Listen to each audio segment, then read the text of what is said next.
So what we're going to do today, we're going to learn how to hit the bag properly. Most people do not know how to hit the bag properly, and there are many ways to hit the bag. There are many exercises. For example, if you have a very heavy bag or a stationary bag, these are good bags to develop your power. But so if you're standing in here and you're just punching, that's what you're developing. You're developing your power, you're developing your rotation on the punch. But that's not necessarily how you should be working out on doing bag work. All right? So now there are two kinds of bags. There are the stationary bags, which is something that we didn't really have much of when I was a kid, although my first bag, and it's funny because I was in a boxing museum in Sag Harbor, Long Island, and there is the bag that I originally got. A little platform that you stood on with a spring-loaded stem, with almost like a speed bag, but upside down, and the thing moves. That was the first thing I got when I was 4 years old. Wow. So now, these here aren't going to move around a lot, unlike a swinging bag that you would use differently, and I'll explain that. So we're going to start off with these, and I'll add in how it would be different than when you're using a hanging bag. So now, just like when you've taken my class before, we talk about distance, we talk about movement. You can move your feet, you can move your body, you can move your head, okay? Whenever you're not actually hitting the bag, you're not actively hitting the bag, you should be standing outside the pocket. You should be out here. And here is where you practice your footwork. So you're moving around, you're working your feints and fakes, working your angles, and then you work on your attack. So you would be able to step in and hit. And while you're in the pocket, you should be actively hitting the bag. You wouldn't be just standing here bobbing and weaving necessarily, although you will do that for short periods of time. And then when you exit the bag, you would hit and you would exit the bag. And normally when you step in and hit, you change your angle and you punch your way out. So you go in one door and you come out the other, all right? But you're never going to be in the pocket with the bag not being active. So what we're going to do is we're going to start off doing some short rounds. You're going to be on the outside of the bag. You're going to work on your footwork. You're going to practice the things that we just did, moving your feet properly, right? You come in, you attack the bag, you throw your 5, 6, 7 shot combination, change your angle, and back on out, okay? Let's give it a shot. Go ahead, go.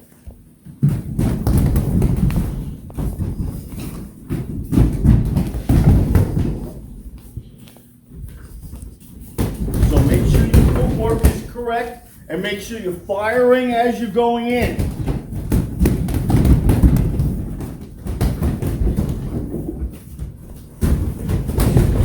And then fire as you're moving back.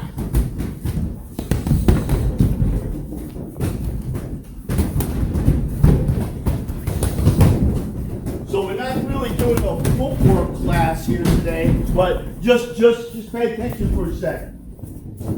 Again, if you're moving right, if you're taking a lateral step, you move your right foot. Left, move your left. Forward, back. Okay, so you're not going to be crossing your legs, and those are things you want to be concentrating on when you're on the outside of the bag. When you step in, try not to step in and then fire. Try to fire while you're stepping in. Same thing as going back. When you change your angle, when you cut your angle, you're going to hit and then step back. You always have to be busy. You always have to cover yourself as you're moving, as you're approaching, as you're changing angles and escaping. You always have to cover yourself, just like if you were in a firefight. All right? Go ahead, do it.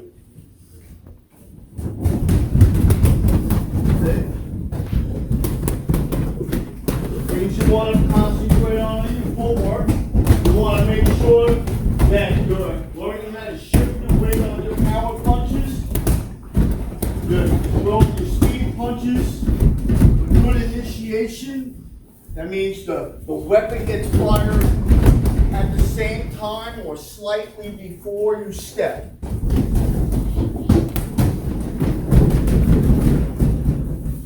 That's it.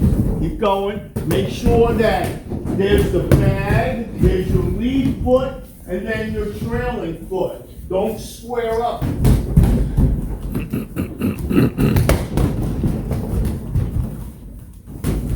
Don't cross your feet.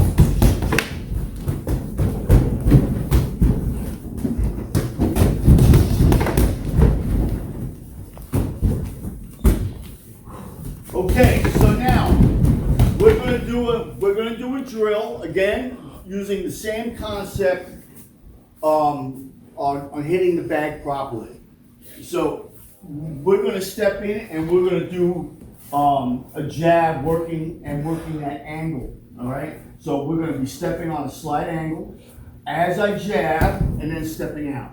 See that? Now I'm not throwing any power punches here.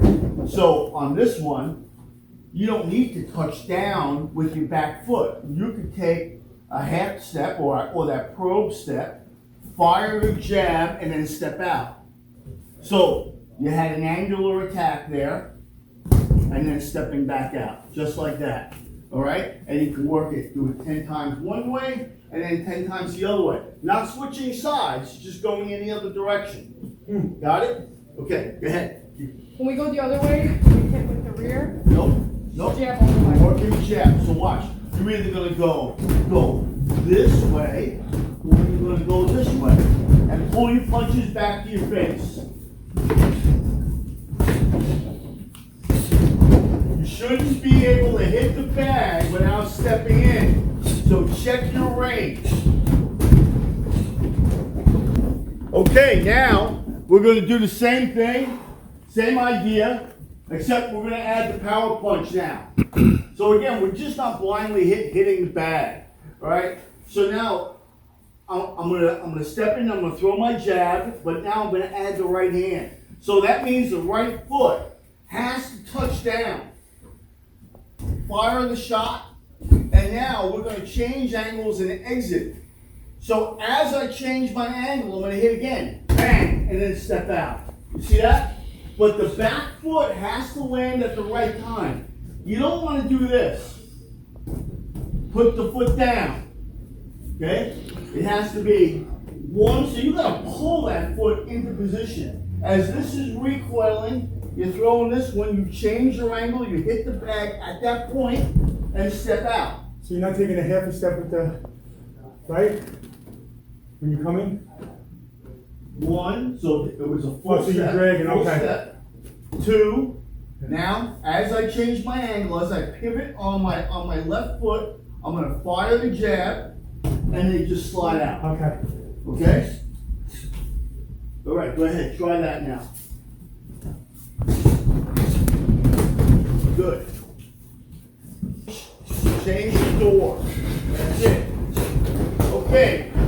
Rest a sec. Now, if we were working on a hanging bag, the third factor of hitting the bag comes in, and that's timing. All right? When you go in and you watch a guy hitting a hanging bag, especially one that's not very, very heavy, and that bag is really swinging around, unless he's working on something specific, with every time he throws a punch, the bag should be swinging into the strike. That's timing. That's how you develop power. That's how you develop power through timing. You make the guy bob, weave, move into your kick or punch. You understand? Yeah. Right? So if you do that now, the bag is not going to be swinging all around the place. You're not going to be throwing a punch in the same direction that the bag is moving. You're doing exactly the opposite. You throw this punch, pow. The next time that bag comes around, you're going to be changing your angle. The bag's going to be here. Now it moves in that direction. Again, you throw a punch when it comes back at you. All right? That's a whole nother lesson. We'll make another video with the hanging bags. Okay? But both of them serve their purpose. But developing power through timing is a big thing for any weight class, but especially for the smaller weights like mine, where you could develop a tremendous amount of power. I use that example with the Marquez, was it Marquez and Manny Pacquiao? Manny Pacquiao got hit with an overhand right, and it was devastating. He was out for like 5-10 minutes, and it's because he moved into that overhand right. He came down, he threw that overhand right. He didn't see the punch coming, and that's again power through timing. So those are the things that you work on the swinging bags with. Now, when it comes to changing your angles when you're hitting the bag, and even though we're working just punches right now, as you come here, always remember your distance for a punch and your distance for a kick is exactly the same. They're not different. So when you're in here, you want to try to stick, you don't need to add footwork once you're in the pocket. You don't need to take an additional step. And you see a lot of people make that mistake when they're hitting a bag, all right? Make sure you know your distance. Make sure that you're not, all the things we worked on previous seminars this weekend, choking up your back foot before you attack, things like that you learn to cut out. So when you're doing your little specific drills, do them properly, enter the bag properly, enter the pocket properly, throw the combinations properly, make sure your feet are in the right spot, the timing of your feet and your punches, concentrate on those. And then when you're doing bag work, all of that should be coming together. But you shouldn't just be walking over to the bag and fire. Because if you do that, what are you going to do when you spar? You're going to spar just like that. You're going to walk over, and then someone like me is going to crack you, and you're going to wonder how that happened. So it all comes down to working out at the bag. Okay, guys? Very good. Thank you.